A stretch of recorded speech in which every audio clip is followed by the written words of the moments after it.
Oke, bismillahirrahmanirrahim. Assalamualaikum warahmatullahi wabarakatuh. Sekarang kita ganti host dulu nih ya.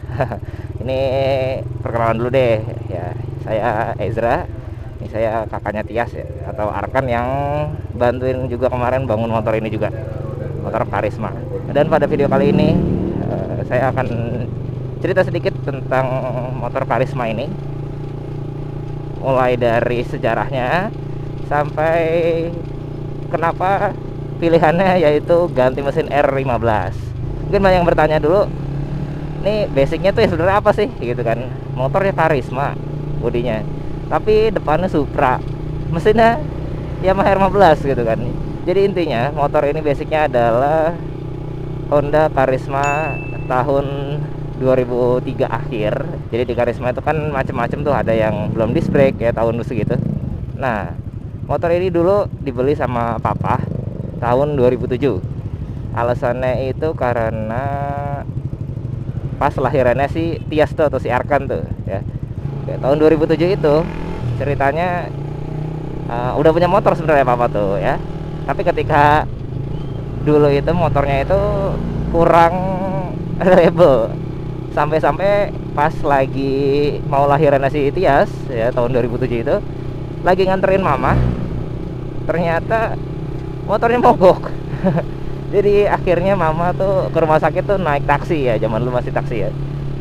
Ya udah deh, bahasanya tuh dulu motor yang sebelumnya itu mogok mulu gitu. Akhirnya ya udahlah dijual tuh, dan akhirnya kebelilah si Karisma ini tahun 2007. Dah, singkat cerita, adik udah lahir, si Tias udah lahir.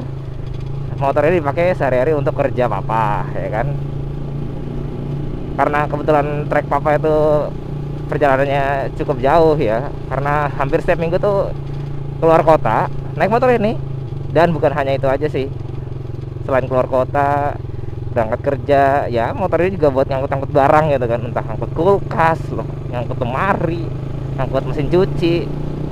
Ya tau lah motor Karisma ini kan, atau Supra itu kan motor-motor pekerja ya. Nggak mungkin ini motor-motor kayak gini untuk gaya-gayaan gitu kan. Nah, singkat cerita deh ya kan, 2007 berarti sekitar 2011 saya masuk SMP. Ya saya mulai belajar deh tuh, diajarin motor sama papa saya tuh. Ya naik motornya apa ya, naik motor ini juga gitu, Karisma ini juga untuk belajar motor waktu itu. Semoga masih ada foto-fotonya deh nih, kalau nemu foto-fotonya ya nanti. Setelah saya bisa pakai Karisma ini dulu untuk belajar motor, ya akhirnya ya udah motor ini saya pakai untuk sehari-hari lah, untuk main biasa lah, bocil dulu kan. Dan akhirnya udah deh, itu motor tuh saya rawat ya kan. Ya namanya juga bocil dulu gitu kan, anak-anak SMP suka ganti-ganti knalpot, ganti karburator. Dulu tuh motor ini udah pakai karburator PE28, Air-King, Poswan. Wah, karbunya muter kanan, muter kiri, muter depan. Wah, pokoknya udah aneh-aneh lah ya, padahal mesinnya standar gitu. Ya nakal-nakal dikit lah bocah dulu gitu kan, nakal-nakal dikit, ikut-ikut drag race nggak jelas gitu, nggak baik untuk dicontoh gitu. Dan sampailah waktu itu pengen banget tuh beli velg. Nah, jadi untuk yang nanya, velg yang saya pakai ini adalah Virosi yang kulit jeruk ya. Jadi Virosi itu ada dua jenis, ada yang halus, ada yang kulit jeruk. Nah, waktu itu saya milih yang kulit jeruk. Ukuran depannya itu adalah 185 dan belakangnya itu 215. Makanya kayak kelihatannya dari jauh itu motor ini kayak gede banget, padahal ya itu gara-gara velgnya doang. Dan velg ini juga nabungnya perjuangan waktu itu. Benar-benar saya nabung 2000 dari SMP kelas 2 lah ya kayaknya.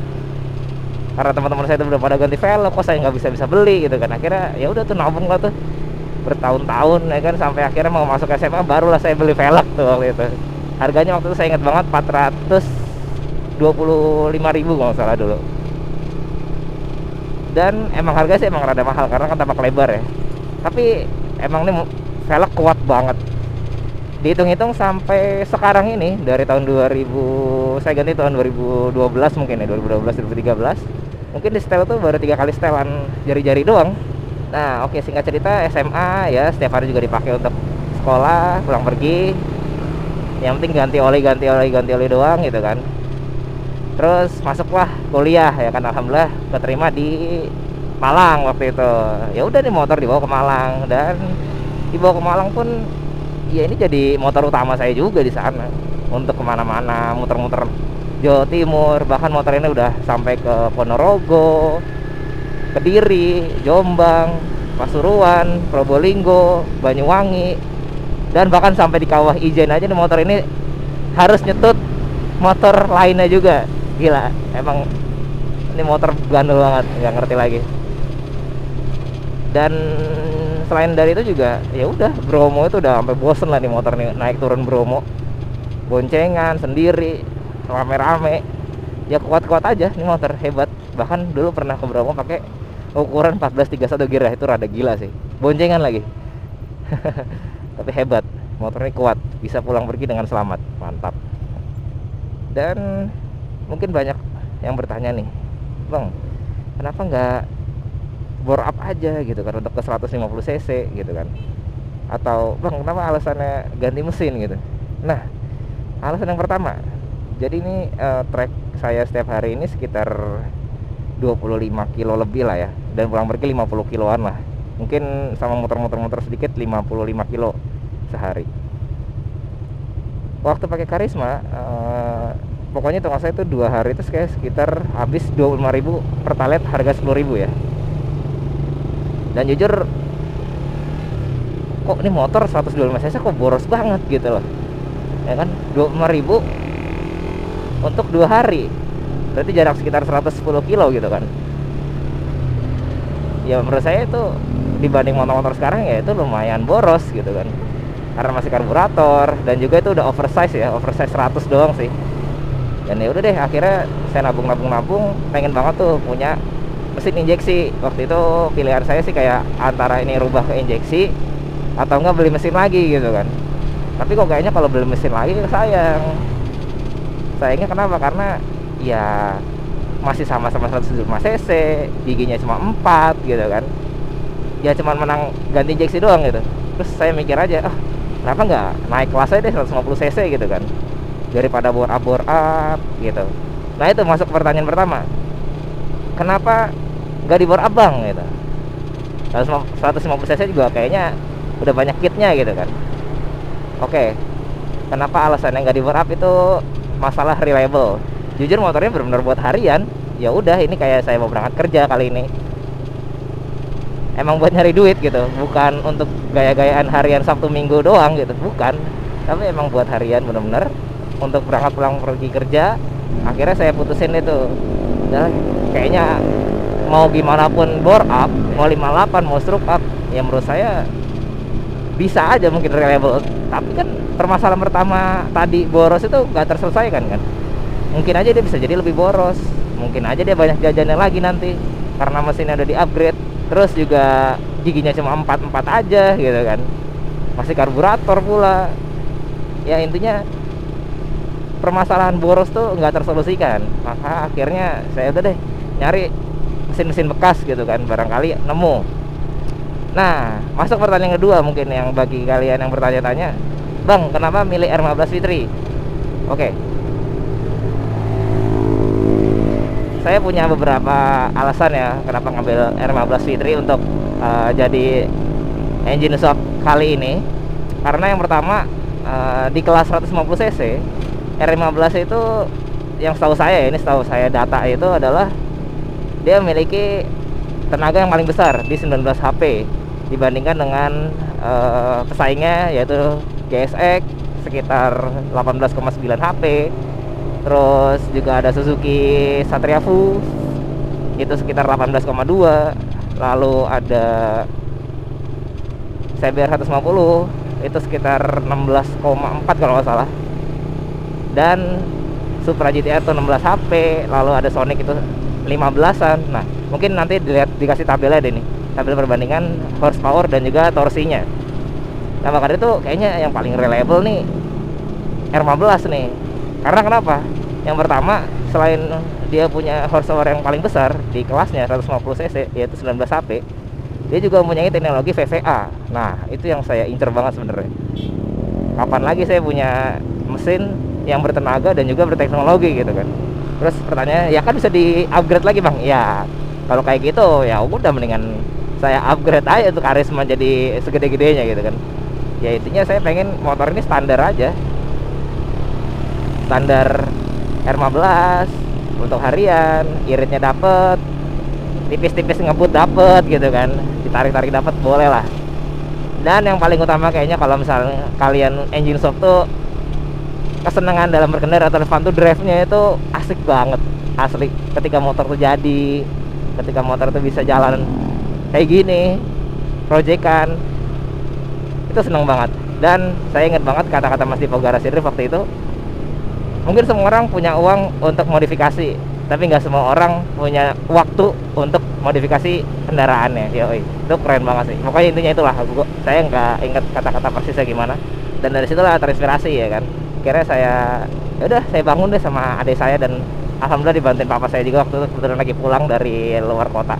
Nah, terus mungkin pertanyaan lagi, bang, kenapa nggak beli motor aja gitu kan, PCE ke atau R15 langsung ya beneran gitu kan. Alasan pertama paling utama yaitu UUD gitu kan, ujung-ujungnya duit, yang nggak ada duitnya gitu kan. Terus pertanyaan selanjutnya, bang itu beli mesin di mana gitu kan.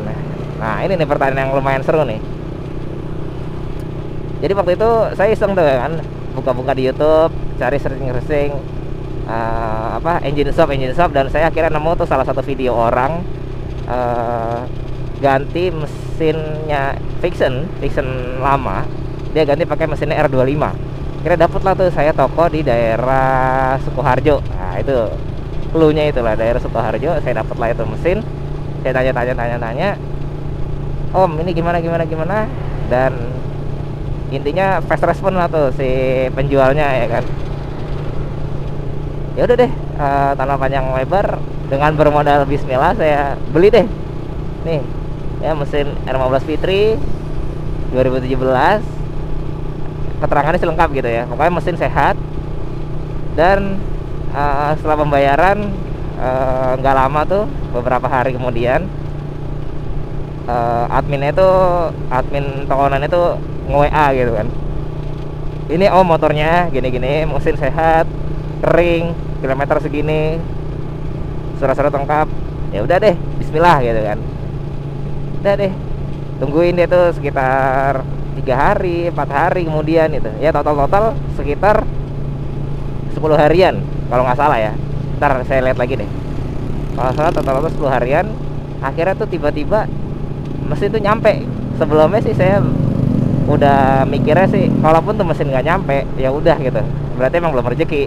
Tapi kalau mesinnya nyampe, ya udah alhamdulillah gitu. Dan betapa kagetnya, mesin itu benar-benar nyampe guys gitu. Terus langsung lah tuh di unboxing sama adik saya.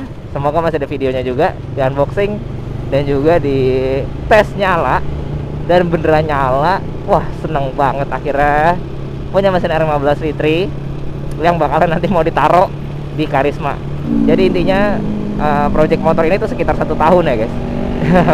Dari beli mesinnya itu sampai sekarang jadi ini 1 tahun. Niatnya waktu itu tuh pengen di project itu sekitar bulan-bulan Desember pas adik saya tuh libur sekolah. Tapi ternyata saya dapat musibah, yaitu saya kecelakaan. Motor ini kecelakaan lumayan parah. Ada di video part 1 ya. Akhirnya ya udah nggak jadi lagi tuh saya ngerjain motor ini. Dan akhirnya baru kesampaian sekarang gitu. Konsep dasarnya ketika saya sebelum beli mesin R15 itu juga, atau mesin tegak ya, di kelas 150 cc, karena saya lihat nih mesin 150 cc dibanding mesin cc di atasnya lagi memiliki sudut kemiringan yang tidak terlalu besar gitu, dibanding kayak mesin Tiger atau mesin GL gitu kan. Ya saya lihat, oh dia miringnya tuh nggak terlalu tegak gitu. Akhirnya ya udah deh, gimana caranya motor ini masuk mesin R15 atau mesin kelas 150 cc itu tanpa potong rangka. Nah itu concern utamanya. Jadi benar-benar saya pengen motor ini diganti mesinnya, tapi tanpa ngerubah rangka atau dipotong rangkanya. Ya kan kebanyakan orang-orang ganti mesin tuh entah Supra, entah macam segalanya itu yang dasarnya bebek jadi mesin berdiri, pasti kan ada potong rangka kan. Nah saya nggak pengen tuh namanya potong rangka. Nambah rangka boleh, ganti macam-macam boleh gitu, nggak apa-apa, asal jangan rangkanya. Karena menurut saya potong rangka itu benar-benar menghilangkan ciri khas atau basicnya motor ini gitu. Ya sebenarnya bisa aja dipotong gitu kan, tapi saya benar-benar nggak mau karena pertama las-lasan pabrik itu jauh lebih kuat. Yang kedua, ketika kita las sambung, belum tentu motor itu kembali lurus lagi dan kekuatannya masih dipertanyakan gitu kan. Kira-kira saya usahain gimana caranya motor ini nggak dipotong rangkanya, tapi ngerubah dikit nggak apa-apa gitu, ngerubah mesinnya ya, ngerubah bagian mesinnya itu nggak apa-apa, karena kan paling cuma minor-minor aja. Dan pas di video part 2 itu fitting mesin, ya udah diukur, diatur gimana caranya, dan akhirnya ketemu tuh guys, bisa. Tapi permasalahannya itu motor ini harus di custom lah, itu intake-nya. Dan lain hal lagi, alasan saya modif itu adalah untuk reliable. Maka dari itu gimana caranya motor ini sebisa mungkin pakai part-part original aja. Ya seperti contohnya aja footstep aja kita pakai footstepnya Tiger. Lalu juga kopling nih, handle kopling kita pakai handle-nya R15 aslinya. Dan untuk update kita udah pakai gear baru ya. Sini kita udah pakai gear 43, yang sebelumnya itu kita menggunakan gear 1331, yang mana itu terlalu berat ya untuk mesin standar R15. Kemarin tuh udah deh, pokoknya yang penting jalan dulu, cobain jalan dulu kurangnya apa, nah itu bisa diperbaiki sambil jalan gitu kan. Akhirnya ya udah, karena rantainya adanya segitu, belum nemu sambungannya, nah makanya ini rantainya disambung nih, rantai sambungan. Ya sebenarnya ini waktu saya beli rantai panjang Triple S HSBT, saya potong ya kan karena gear saya kecil. Ya udah, baru nemu lah tuh potongannya kemarin gitu, makanya baru disambung lah sekarang. Ya mungkin seperti itulah jalan ceritanya, sejarahnya sedikit motor ini, lalu kenapa saya ngambil mesin R15, kenapa nggak di bore up, kenapa nggak milih mesin yang lain, kenapanya semua udah mungkin saya jelasin tadi. Dan tapi intinya itu adalah kalian harus perasaan sih gimana rasanya itu motor proyekan kalian itu berhasil dibawa dan berhasil jalan. Wah itu senangnya minta ampun sih waktu itu, ketika waktu itu udah berhasil jalan, berhasil dibawa untuk pertama kalinya GD motoran juga. Waktu itu pulang pergi dengan selamat walaupun ada sedikit tragedi, yaitu kabelnya kebakar sedikit. Ya itu jadi pelajaran juga untuk lebih hati-hati lagi atau waspada lagi. Dan mungkin cukup sekian video cerita kali ini. Semoga kalian suka dengan video vlog seperti ini, karena ini jujur aja ya, ini cerita aja karena motor ini punya banyak sejarahnya. Oke, cukup sekian. Tekan tombol like, komen, dan subscribe untuk mendukung channel si Arkans ZZ ini atau channel adik saya. Oke, terima kasih sudah menonton. Bye bye.